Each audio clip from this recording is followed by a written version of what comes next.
In this video I will edit 2 scenes with Dehancer and show what a powerful tool Dehancer is to create an aesthetic film look for digital footage, and to show what possibilities there are with it.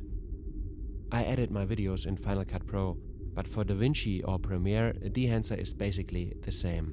For all those who don't know Dehancer yet, Dehancer is a powerful color grading plugin for the common editing programs, which shines with various film emulation simulations and with realistic film grain and much more, as you will see in a moment.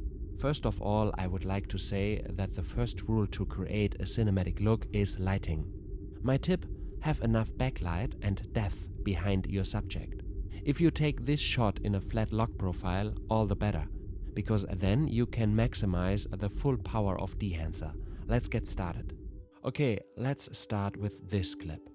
As I said before, here I have more light in the background than in the foreground. Still, it's not a silhouette because my camera, the Fuji XT3, has enough dynamic range, and so there's enough details in the shadow to see without every pore being lighted.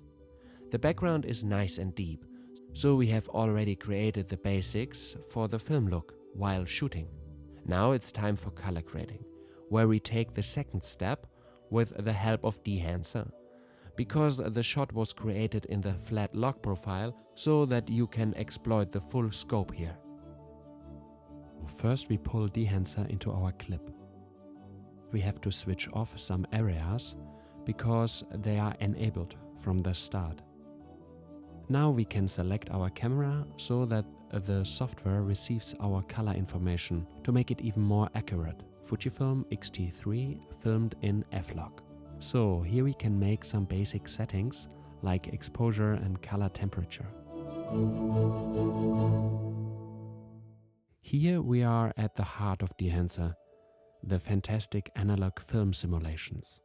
Just play around and find your favorites, or get inspired by analog photographers or film classics and just copy them to practice. My favorite is still CineStill 50D. Let's choose it right now for this clip. The D stands, by the way, for daylight and the T for tungsten, or in other words for artificial light. In this section we can set further nuances such as contrast and color boost.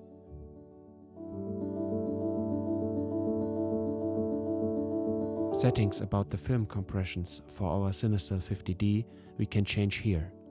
Black and white point adjustments, and so much more, like the print section where you can make detailed changes to your colors. And this is where you set the color tone. And now we made it to the grain. Let's zoom in to see the differences.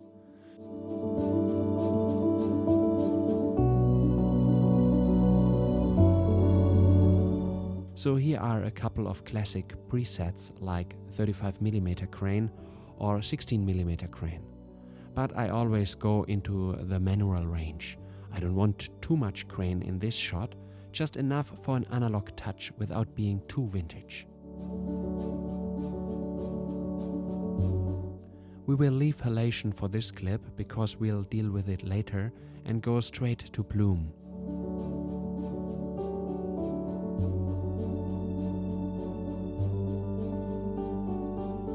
Here are the differences without and with bloom. By the way, the halation is similar, just in red, what you have often in vintage photographs, but later more on halation. Here we put in the film damage for a pair of hairs. Vignetting can be set here.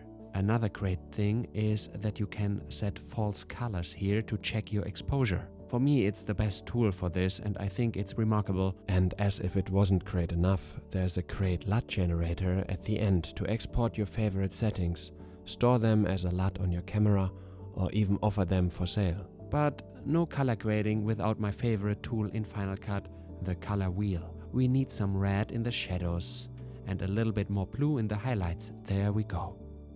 Dehancer, nice.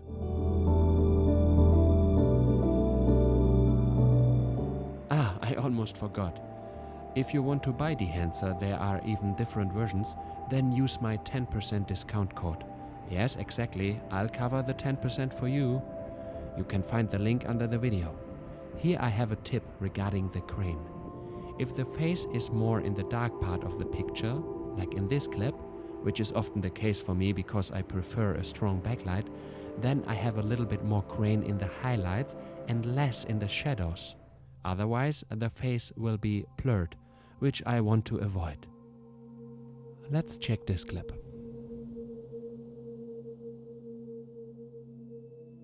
Dehancer. Switching off the enabled parts. Choosing our camera. This clip is a little bit underexposed, that's what we can rescue here, and bring up the exposure a little bit. And now let's find a nice film emulation simulation. Kodak Portra 400 is here, Fujifilm Natura. Let's take the Kodak Gold, a classic in analog photography. Let's directly make some color wheel adjustments, coming back to Dehancer. And now we jump directly to the crane. Let's go again for the custom settings.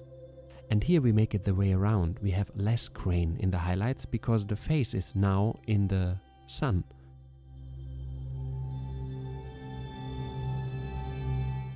And here we check out the halation. Let's zoom in.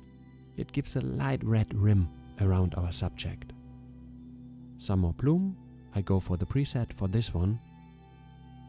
Some film damage for the hairs. Let's go back to the color wheel for some light adjustments. And there we go. Nice. Here are some more color grading videos. Thanks for watching and see you soon.